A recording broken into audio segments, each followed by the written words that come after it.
Hey everybody, Nick Espinoza, your chief security fanatic here, and today I want to talk about the growing digital divide here in the United States, but I want to do it by way of an old man that thinks AT&T sucks, and so he bought a Wall Street Journal ad to tell them that, and I think that is just an interesting way and a humorous way to essentially get into the weekend while underscoring a rather serious problem that we have here in the United States. Now, multiple sources are reporting on this because it's a rather amusing story, but I'm cribbing from Ars Technica, Vice, and Technology Review on this one, and I think it's just rather interesting. Now, the man we're talking about is Aaron Epstein.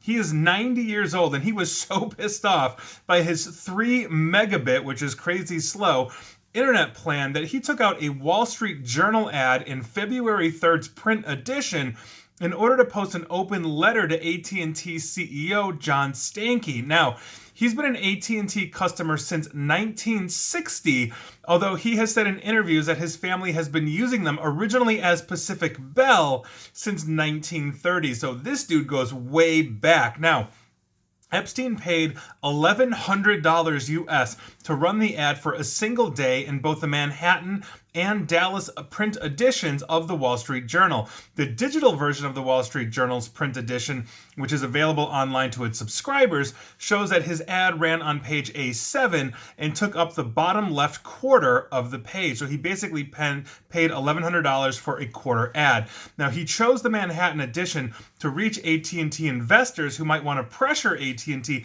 into upgrading their network, and he chose Dallas because that's where AT&T, therefore their CEO, is headquartered. And to quote his ad, "Dear Mr. Stankey, AT&T prides itself as a leader in electronic communications. Unfortunately, for the people who live in North Hollywood, California, 91607, AT&T is now a major disappointment." And to continue, just skipping over some of it, we need to keep up with current technology and have looked at AT&T to supply us with fast internet service. Yet, although AT&T is advertising speeds up to 100 megabits for other neighborhoods, the fastest now available to us from AT&T is only 3 megabits. Your competitors now have speeds of over 200 megabits. Why is AT&T, a leading communications company, treating us so shabbily in North Hollywood? Now, Mr. Epstein is still on DSL, or digital subscriber line, which is an obsolete service that AT&T has actually killed in terms of sales, but is obviously still supporting in areas where they have not extended their fiber connections to. And so here we are with Mr. Epstein. And herein lies the digital divide for many. Now, in the case of Mr. Epstein in North Hollywood, he's fortunate enough to have another cable provider in his area that he can also use, in this case, Charter. But I think his sense of brand loyalty kicks in here. As I've mentioned, he was with AT&T, or has been with AT&T for 60 years, which means he started with Pacific Bell. He went through the breakup of Ma Bell, for those of you that remember that, and he stuck with them as they slowly rebuilt and reconsolidated to become another major powerhouse. He's also talked about how they've shifted their focus from communications to buy media, such as, I know they own HBO and some other things, and so I think that just gruntles him as well. He's definitely not gruntled. But many people don't have that luxury that Mr. Epstein does of another internet service provider. And if you add to this the rising costs of broadband and a pandemic where millions of Americans have lost their jobs and have had to cut cords with things like rising prices for broadband, we have a serious gap on our hands here in the United States. And consider this passage from a recent Technology Review article, and I quote, "COVID-19 has widened many inequities, including the quote-unquote homework gap that threatened to leave lower-income students behind as schools moved online, as well as access to healthcare, unemployment benefits, court appearances, and increasingly the COVID-19 vaccine, all of which require or are facilitated by internet connections." And I think that's a very true statement. Now, this situation has usually been seen as a rural internet issue. So I live here in the Chicagoland area in Illinois, but I know that I can drive out of Chicagoland into Illinois and not only hit nothing but cornfields, but a whole lot of crappy internet as well. But Mr. Epstein lives in North Hollywood, which is in the Los Angeles metropolitan area. He is not sitting in a cornfield, or in the case of Los Angeles, a mountain or a desert, or in the ocean. And that passage from Technology Review that focused, that Technology Review article, that focused on a person from San Francisco.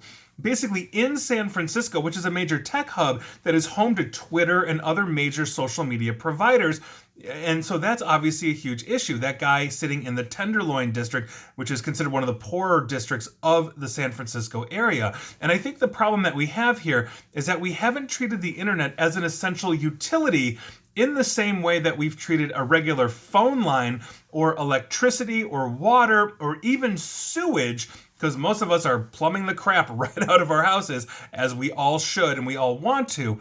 And so at this point in history, how could a person, especially in a society like the United States or Europe or any industrialized society, advance their education, their career, or their life without being connected? Not to mention that while we all have phone numbers, the Zooms and the Microsoft Teams and other video conference systems are currently ruling the day, especially during a pandemic. Like, I personally spend more of my business time in front of a webcam on like Microsoft Teams or Zoom, or take your pick, depending on who is setting up the meeting, than on my actual phone.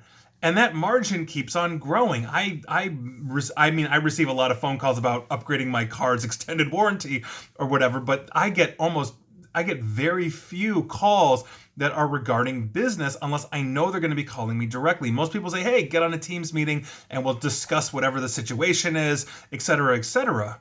And so I think that's the problem that we have here. And Mr. Epstein hilariously points this out, really calling this. And this reminds me of the guy that figured out a way to get to the Comcast CEO when he had problems with their customer service by bypassing all of Comcast customer service. He even bypassed the CEO by calling the CEO's mother to complain, and then the CEO's mother picked up the phone to her son and said, Tom, I think his name was, why am I getting a call that says your service sucks? So, Mr. Epstein, I applaud you, but I think you are really underscoring something that not just North Hollywood is facing, I think a lot of the United States is facing. And as we continue to progress and grow and advance as a society, as all societies want to progress and grow and advance, this is a divide that we have to close. Otherwise, we are leaving many people behind to the opportunities that a lot of us, especially around urban areas, are taking for granted. And that is your news of the day. And please like, share, follow me here on Facebook and Twitter at NickAESP. And please feel free to subscribe to me at YouTube as well. And as always, stay safe and stay online. Thanks, everyone.